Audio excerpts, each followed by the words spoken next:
The number of calls to helplines from tenants struggling with rent arrears increased by 13% in the last 12 months, more than any other debt type. Many fear they won't be able to keep a roof over their heads, according to a new report.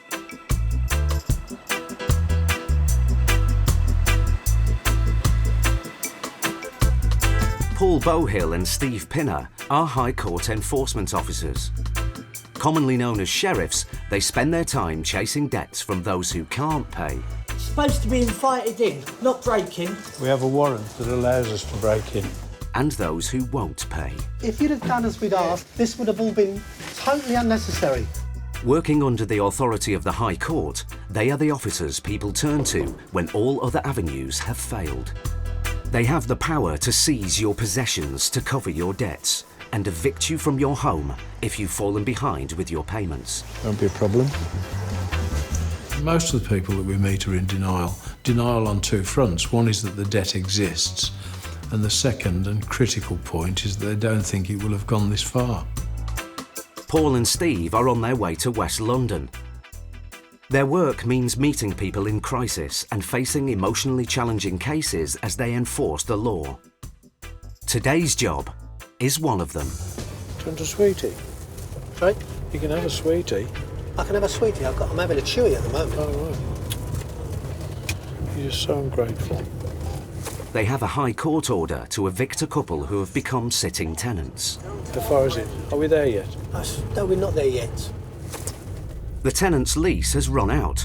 They haven't paid their rent in 5 months, and they've ignored all letters and court orders telling them to leave. The 2-bedroom flat is in a nice area in Chiswick. The owner's son is waiting for them outside the property. He wants to witness the eviction. If the landlord is there, you're a target. It makes it contentious. That's fine. We're actually once removed from that, Yep. so they can batter on about you to us, Okay. and it goes over there. Yep, so, no worries. But that's only for the first 5 minutes. Okay. The landlords are a retired couple who rely on the rental income. They are owed over £10,000. The flat is actually held by my parents, who are retired, and sadly that's meant that all their pension for the last 4 or 5 months has gone on paying the mortgage on this flat. They've worked all their life, so the last few months they haven't had the money to spend on living that they would have had otherwise. So it's been very bad news in that respect. The block down that end, while the tenants effectively stayed there rent-free and, to my mind, squatted. The owner's son has also been told that the property is now not in a good condition. There have been complaints about bad smells from the neighbours.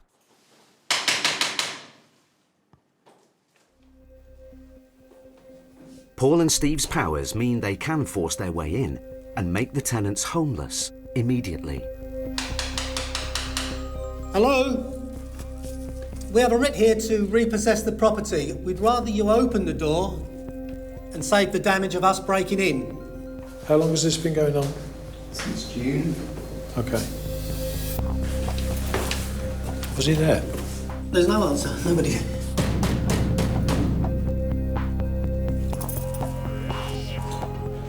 Would you like to open the door, please?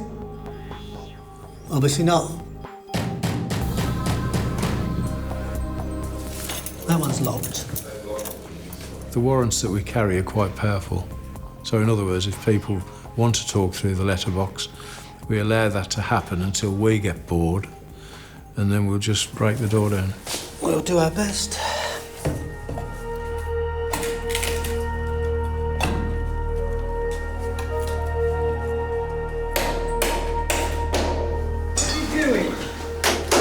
We've come to repossess the property, sir. Would you like to open the door so we can talk about it? Can you talk this through the door? Please read it fully. People become face to face with a debt situation when a High Court enforcement officer knocks on the door. Until that time, they can just dismiss it. They can shred the letters, ignore the telephone calls, or pretend that it doesn't exist.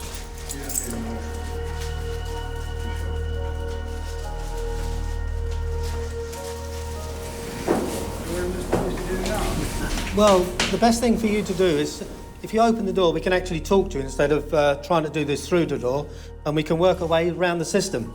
If you feel that you feel that it's not correct and you'd like to call the police, feel free to do so. Either way, sir, we can enter the property with or without your permission, but we'd rather do it with your permission.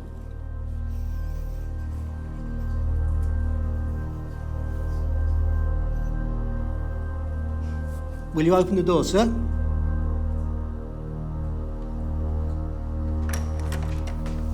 Thank you very much. You understand the position of the writ? Not really. Huh? Not really, no. Right, what happens is, what it says that, you know, owing to the landlord has taken you to court, it's now gone through the High Courts, and now, today, we've come to issue this and repossess the property. Well, we've nowhere to go. But this has been going on for some time. I mean, this isn't the first you've heard of it today, is it? No, we've been trying to find somewhere. But won't the council rehouse you? They're trying to do it. They're trying to serve it, but they said we're not high priority. Well, you are today. Now, yeah. Today you are a high priority because you're now homeless.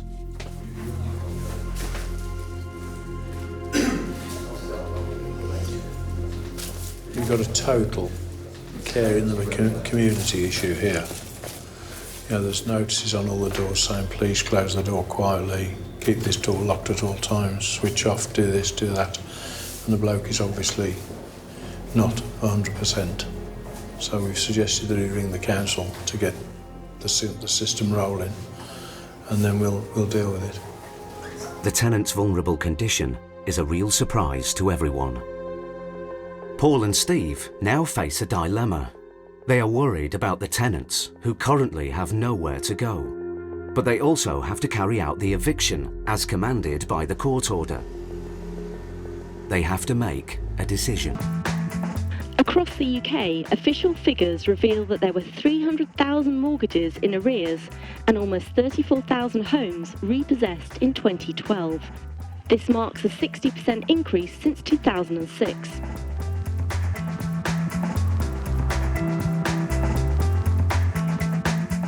Today, Paul and Steve are in Chiswick, West London, on an emotionally challenging case.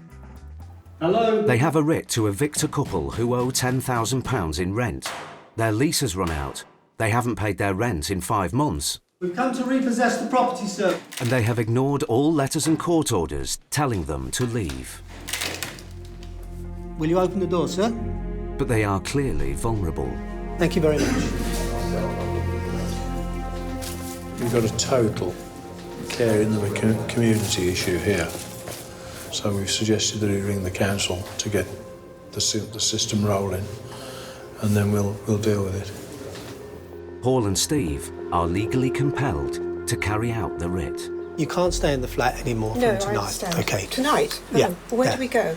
Well, that's why we're trying to get you to get in touch with the council to give you at least temporary accommodation. Well, how can we get our things together Yes. to get out? Well, can we? okay. Will we have time? I'm asthmatic. My husband's disabled. Yes, I Is understand. there anything we can do? Unfortunately, Well, where do we go? well, just listen to me a second. Sorry, I'm Well, no, that's okay. sake. No, just relax. What we can do is you get enough stuff together for 2 or 3 days. And where would they put us, do you think? No disrespect. no. I don't know. With the tenants about to be homeless, Paul asked the landlord and his solicitor to ring the local council as quickly as possible.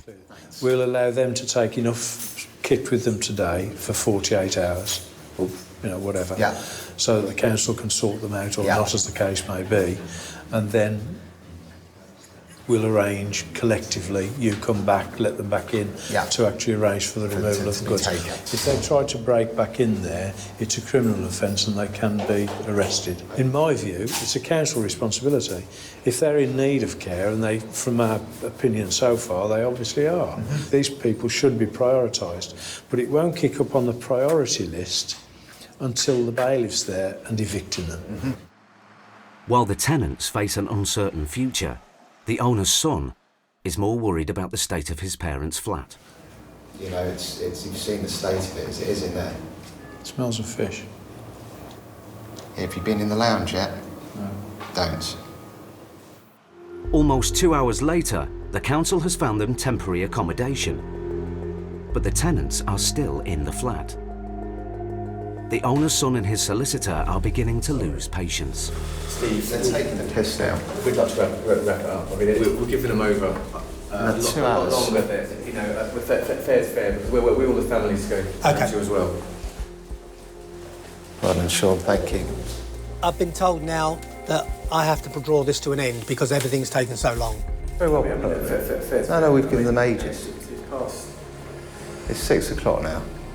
You need to get your stuff together, ready to come out the door. Yes, we can't really hang about outside in the cold, you see. Oh, you can always go and sit at McDonald's, it's quite warm. They're making no attempt now. You've been very helpful to us. What you need to do is you need to get your suitcase or where they're going to take your clothes in. So we haven't got suitcases. So we can't find suitcases, we never had time to get them out. There are no suitcases. They didn't have time to pack suitcases.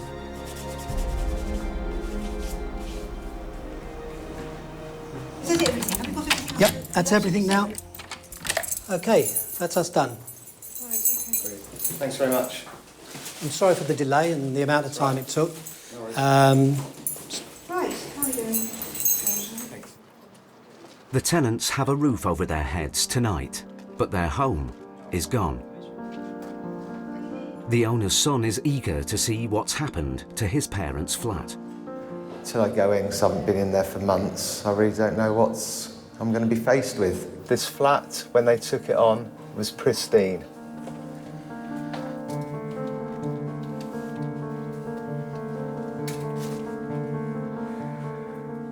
Great, so this is what we're left with.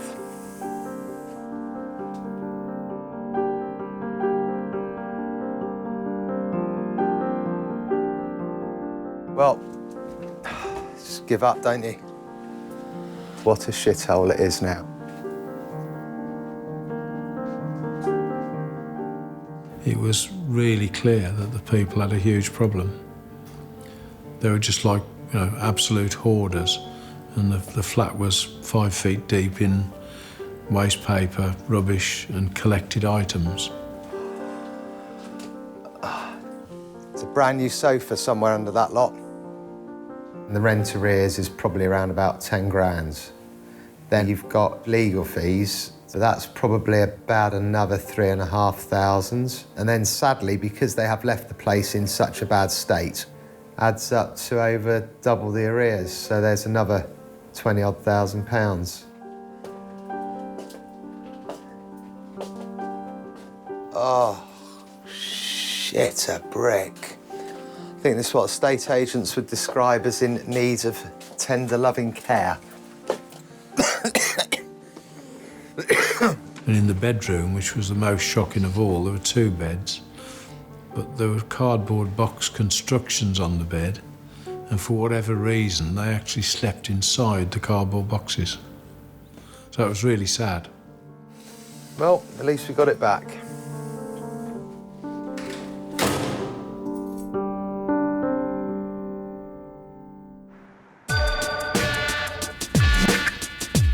If the last job was challenging, their next job is going to be no easier, but for very different reasons. Today, Paul and Steve are on their way to Romford for a debt of over £3,000. Their High Court powers mean that if the debtor can't pay, they have the authority to seize any possessions and sell them to cover the debt. You can run point on this one, Steve. The man named on the writ works as a taxi driver. Hi there. Looking for Mr. Alizadeh. If he can't pay the £3,000, they could take his car away. Hi there. Sorry to wake you up. Mr. Aliza. Mr. Suki Panazar has taken you to court. Yeah. What for? I have no idea what for. I don't get that information. All I know is that there is a warrant outstanding and the amount is £3,253.04, plus a 440... It's not me. They made a mistake. It's not me. They sent to the court also. That's not me. That's a different person. Who is it? If he's my brother, no, I'm not responsible for my brother. You should go and get them, not me. You're Sharif. I'm a sheriff, yeah. I'm a sheriff, Alizadeh, not Ashraf. Well, If you need an ID, I'll bring an ID for you. Okay, but look, you see... Mr. Alizadar claims that the debt is his brother's, but the writ is made out in his name. I didn't pay that rent for that house, which is, it wasn't me, it's a different person. If he's my brother. So where is Mr. whoever it is? Ask them, not me. He's your brother? Yeah, he's my brother. So you must know where he is. Yeah, I know. You should find them and go and tell them. Why isn't... Well, okay, can I just be very simple about this? Just really, really simple. Is this your vehicle? Yeah, he is. Okay. This is from the courts. Yeah. The highest court in the land that empowers me to take your car, unless you can pay this debt. Paul and Steve have no idea whether he is telling the truth or not. A High Court writ is rarely wrong. The way to get to the truth is just to keep talking. And all the time you're talking, you're asking the same questions in different ways, but you're looking for an inconsistency in the answer. So it's straightforward interrogation. I spoke with him. He was my landlord. I was living in this address as well. Before that guy, I was living on that address. And that's why he knows my address. He sent it to me. I showed him why you take it, put it my name to the court. Where is your brother? My brother. It's my brother. He's in this country. Go and get him. Well, we don't need to, because we're going to take the car That's fine. You can take it in my car. Okay, can you give the keys? Huh? Give us the keys. I'm not going to give the key. Why should I give the key? If the court or anyone, why we should bring Mr. Suki, tell them, it's not, you got a problem with, not with me, you got it with Ashraf. Can you get your brother on the phone then? I'm not going to put him on the phone. Well, that's okay. We'll just take the car. I'll call a recovery truck. Call him the carriage. Look, listen, there's an easy way of doing it or there's a hard way. No, it's not the hard way. I'm not responsible Unless you for prove that. to us that this is not you. Have you got the logbook for that vehicle out there? Yeah, of course I've Can I got a see it, logbook. please? But before Paul calls the tow truck, he rings his office to check out the man's story and whether the writ is correct. And the truth is surprising. Bye. They have the wrong man. Right, he's obviously covering for his brother. His brother is a completely different person. None of this paperwork applies to... He explained to us that it wasn't him and it was his brother. But if your name is on that writ, you are then liable for what it says. What we've got here is a total clusterfuck, which is a legal term. All the taxi licences, all of that paperwork shows that this warrant, the name on this warrant, is against this man. But in the meantime, since we've actually come and knocked on the door, we've had an email that says the name on the warrant is wrong. It's now up to Mr. Alizadar, not the court, to prove his innocence. He's currently legally liable for the debt. But Paul and Steve have a plan to soften the blow. I'm going to seize that car outside, but leave it with you. I will write paperwork that shows that the sheriff's office now owns the taxi. Yeah. Yes? You then carry on using it while I sort the paperwork out. That if the mistake is not as you say it is, but you're a reasonable man, I can come back and take the taxi. Just so long as you understand that. Yeah. And if you don't produce it when I ask you to, it will be reported as stolen. Mr. Alizadar now has 2 weeks to challenge the writ in court, or risk not just losing the vehicle, but also his livelihood. He has a family and 3 children to support. There's obviously a mistake, potentially a mistake, but I'm happy with what I've done because I can still come back not smiling if it goes wrong. Right, in the meantime, if you want to save all this aggravation, ring your brother and get him to call me. A report has found that more than 8 million households now have no savings at all. And almost half of the lowest income households are spending more than 25% of their income on debt repayments.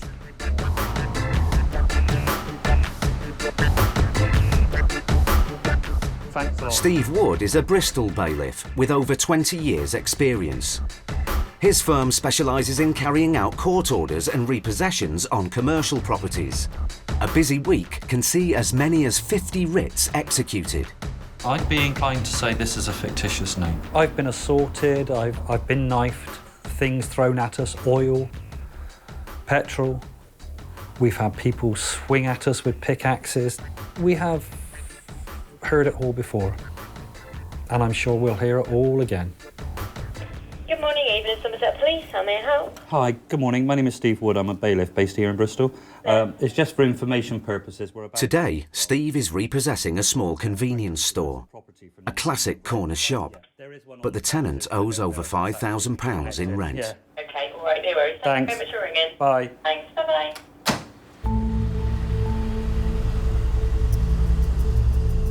It's 6:30 in the morning, and Steve wants to get there early before the tenant opens up.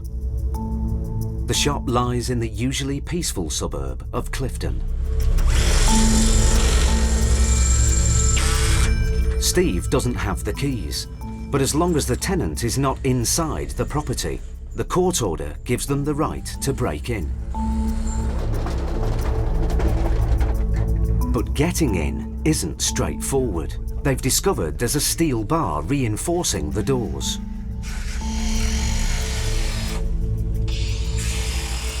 While the locksmith cuts through the steel, the tenant arrives. Are you with the shop, sir? Yeah. We're bailiffs. We're repossessing it on behalf of the landlord for non-paid rent. How much? Well, that's what you're going to have to discuss with the landlord. Steve's first task is to get the keys and gain entry before the tenant crosses the threshold. If you encounter anybody before you get in and that person's inside the premises, you cannot go forward. Whereas if you've got into the premises and you're over that threshold and then somebody turns up afterwards, then you're okay, you're in the premises. So, have you got the keys that could let us in? Yeah. All right. Could I have the keys, please, sir? How much? Richard. They're in. I don't know. It's about 5,500 as far as I'm aware, maybe a bit more. But at the moment, we're repossessing it for non-payment of rent. My colleagues repossessed it. All right, we're changing all the locks. Yeah. So you take the stock out now? No, stock is... You can take the stock out, yeah. But I'll give you my business card, yeah. And we can arrange for you to take the stock out. Well, you haven't paid your rent, have you? Steve's writ only allows him to take possession of the property. He's not authorised to seize the stock inside or take payment. So what can I do with the payments? Well, you need to talk to the landlord. I would immediately phone the landlord and start to talk to him. How much is the total? Let me get the warrant. Come in and have a look. We'll have a look. Well, according to this, it's £5,802.46. So if I pay this amount to whom? To the landlord. Then you have to open the... I can't say yes or no. All I can say is ring the landlord or ring his agent, and if they agree, then we'll let you have the keys back once you've paid the rent arrears and our costs. We're changing the locks, okay. Front and back. Okay. If you try to gain entry after we've left, it will be a criminal offence. Okay. All right? Okay. Thank you for your time. Yeah, thank you. All right. Bye-bye. Bye. Despite being owed over £5,000, the landlord at least has his shop back. But once inside, Steve discovers the situation is even worse. The back of the shop has been converted into living accommodation. None of this has been authorised. It's all put in illegally, and there's a sort of shower unit in here. It's just disgusting. It really is. We normally find that some of the property's been converted if it's upstairs and completely separate, but actually chopping the shop in half, and he hasn't even, it's just amateurishly done. Chopping the shop in half and just putting a full stud wall in, and then turning it into living accommodation. It's just wrong. It's just wrong. I mean, it's going to take thousands to put this right. It's horrible. There was definitely 3, possibly 4 living there. It's sad, but it's not unheard of, and it shouldn't happen in today's age, but it does. While Steve doesn't know who is living there, the conditions are a real concern. Just a load of junk. There's a side entrance here, which has been padlocked up. And it's just a load of junk, really. Look at this. Gee whiz, look at these electrics. How the hell this place hasn't gone up in smoke, God only knows. It wasn't the cleanest of shops that we went into. The fridges were dirty. There wasn't that much stock on the walls, and some of the stuff that was there was out of date. There were rat droppings behind the counter. Yeah, I wouldn't be doing my shopping in there. Looks like a bit of a mouldy sponge. I'm not sure what the hell that's. It's a pain though. Back open at 12, back in 10, back in 3 minutes. So he's obviously. Has he got one for not back at all? The shop repairs will cost the landlord thousands of pounds, and the tenant's business has been ruined by the debt. Do I feel any sympathy for him? Not really. I mean, it sounds a bit harsh, but if he offered to pay the rent this morning, then why hasn't he paid it in the past 2 or 3 months? Why has he messed the landlord around for that length of time? So I think he's brought it on himself.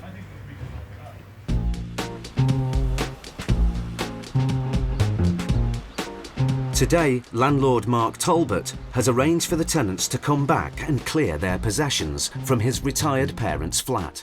The tenants had refused to leave and owed £10,000. Unbelievable.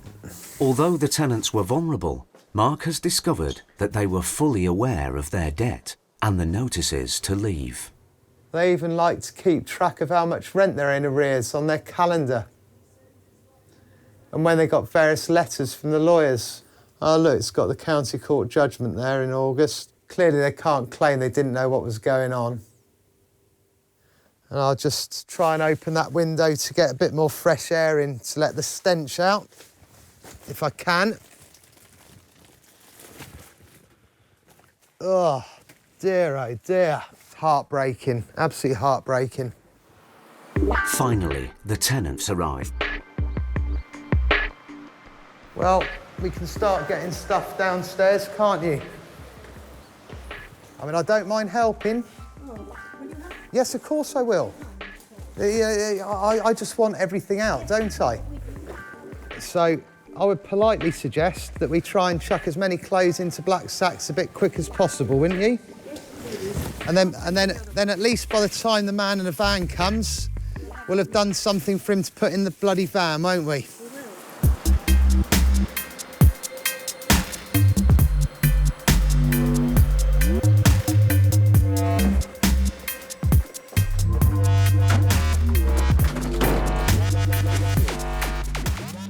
Everything in there rubbish, agreed? Yeah. You're going to sign to that effect, yeah? With the tenants and their possessions gone, Mark inspects the flat. This is brand new carpet, 2.5 years ago. This is because they let absolutely no air into the flat whatsoever during the time they were here. Newly decorated before they came in. On a positive note, it looks somewhat better than it did about 4 hours ago. Mark and his parents can now start the process of getting the flat refurbished.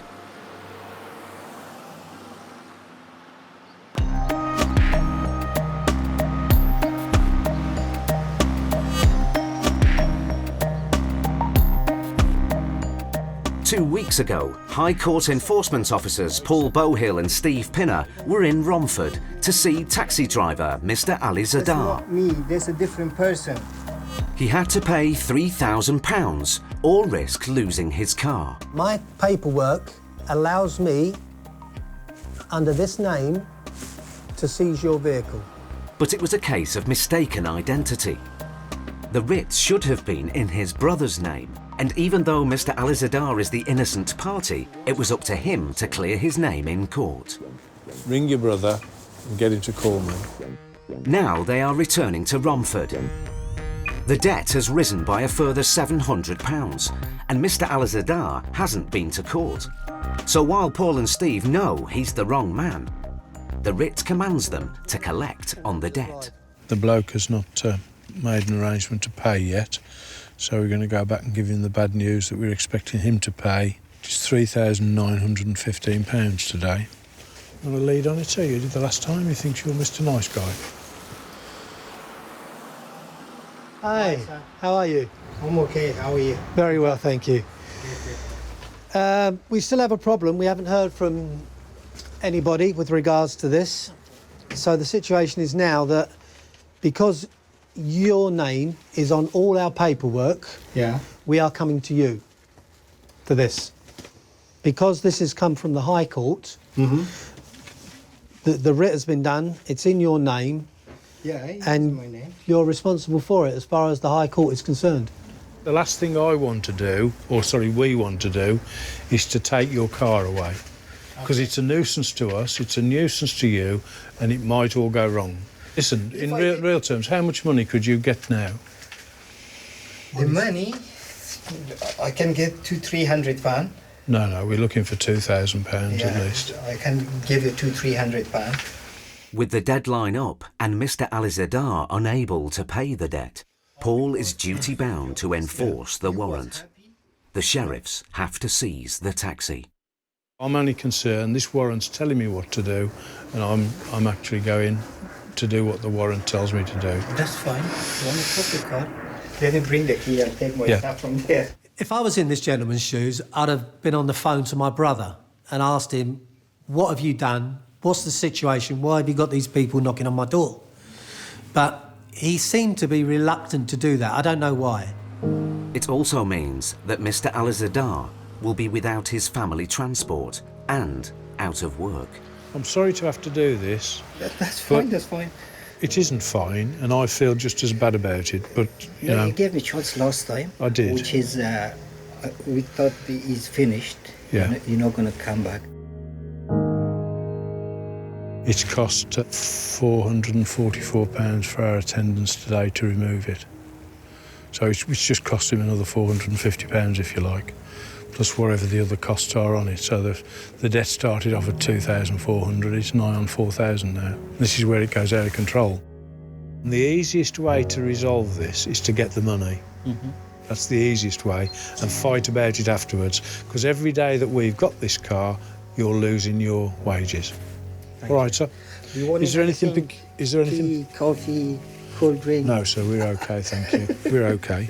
He's a really nice guy, though.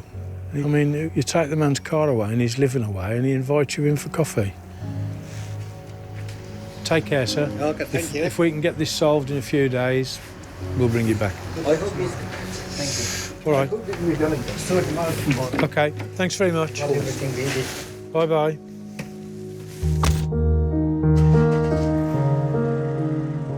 I haven't got no car. I lost my job to take my kids to the school in the morning, and also my work. Now Mr. Alizadar has 2 weeks either to pay the money or get the writ changed. If he doesn't, his taxi will be sold.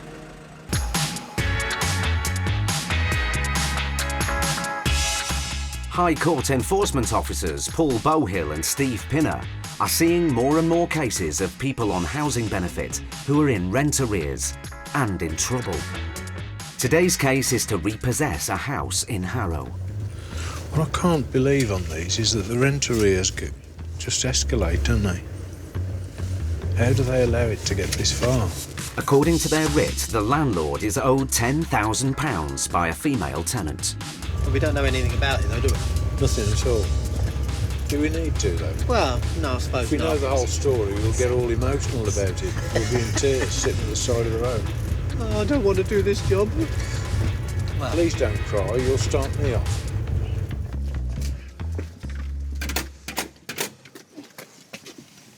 Left all my coins and everything in me.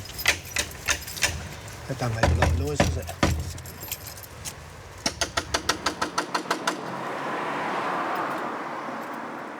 With no answer, their High Court powers enable them to break in.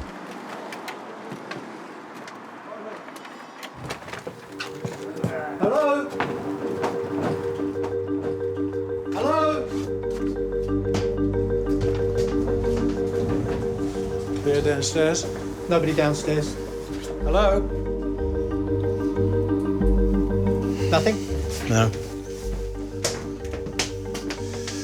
Let's have a look round. Steve and Paul investigate the house for clues to the tenant's situation. It soon becomes clear that she has a young child. We've got a photograph on there. We've got a lady who, I guess the nationality. I mean, the name sounds Portuguese, but The photographs there tell her own story. She's got one child who, on that picture, looks to be about 2 or 3 years old. We're then walking along here and we find in debt collection letters through here, more debt collection letters, different companies, more debt collection letters.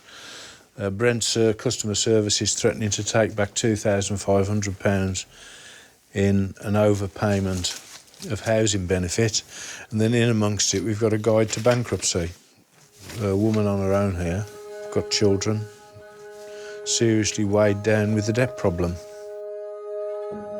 If we repossess a home, the people we feel sorriest for always are the children of the home. So they might be at school and they're going to come back and find that their home as it existed when they went to school no longer exists. I'm sending a message which says, please call me, Paul Bohill, Sheriff's Office. We'll insert the word urgent. We've gained access as commanded and taken back the property. We're now making the property secure and it's now under seizure to us. So nobody can gain access unless we authorise it. With the landlord now at the property, Paul finds out more about the background to the case. Yeah, she was in receipt of housing benefit for some time. Were you receiving that? I mean, did the rent just suddenly stop? Rent just stopped more or less, I don't know the exact date, more or less about 6 months ago. So how long has she been here? She's been here about at least 8 months. So the first 2 months, yeah, no problem. Then after she told me, she got made redundant. And then from then, what did she do, do you know? I think she's some sort of carer. That's what was written initially on her paperwork. Okay. And how much is the rent?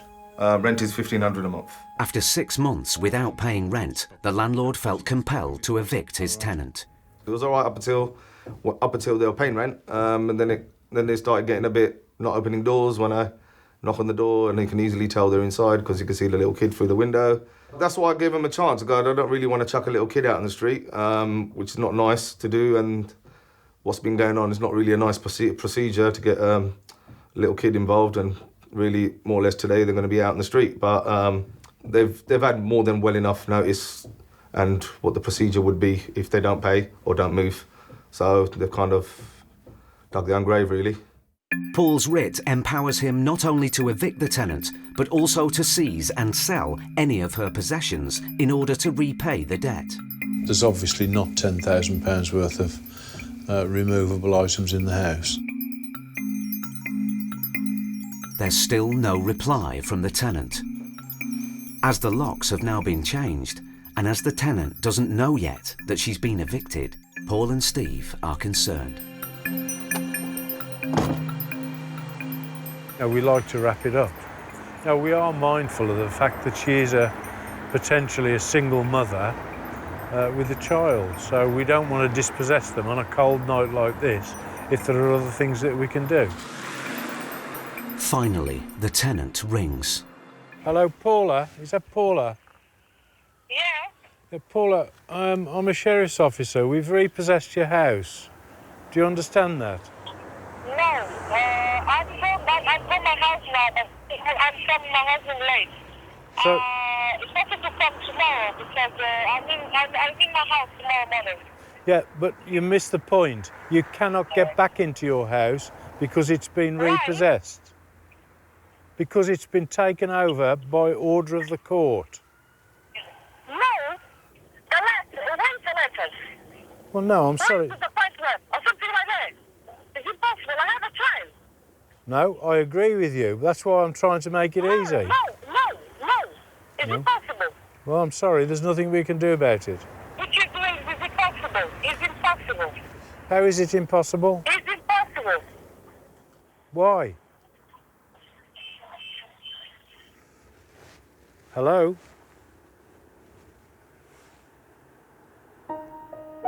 It's getting late.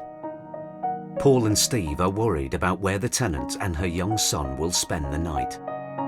If children are involved in repossession, we immediately go into a completely different mode to contact the council, because where children are involved, the council have a duty of care to provide emergency accommodation. 2 hours later, the tenant finally returns. She has left her young son in the care of relatives. Oh, I lost my job. The child need too much money because he's eating, he's need dress, everything.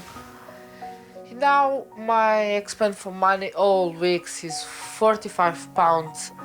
I feel sick, I feel bad. Because I love my child. All days I have different letters for bills. It's difficult. Sorry. As Paula has left her son with relatives, she isn't eligible for emergency council accommodation. It's a huge, huge problem, this is. You know, £1,500 a month rent, where do people find that? The housing benefit system has now been capped, but we're at the sharp end, and the reality is that we do feel for it, because we're the people who see it.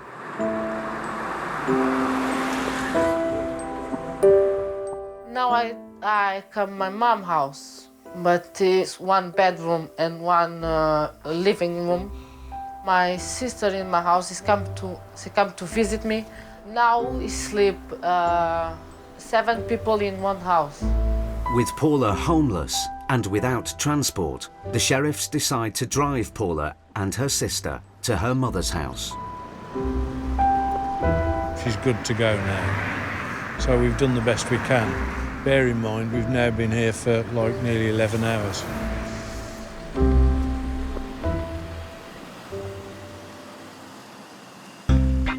While one family with a debt problem try and start again, there's some good news for Mr. Alizadar. 1 week ago, he watched powerless as Paul and Steve repossessed his taxi. Bye-bye. The taxi was taken to cover a £3,000 debt that Mr. Alizadar maintained was never his. With court costs, the debt grew to nearly £4,000. Yeah, it was very hard on that time. My taxi was everything for me and for my family, because we survived with that. I was out of job, no work, I earned nothing. Also, we have to pay for the solicitor as well. It was all the pressure, it came at the same time. It was very hard. But after going to a solicitor to get the writ against him cancelled, the sheriffs have now returned his taxi.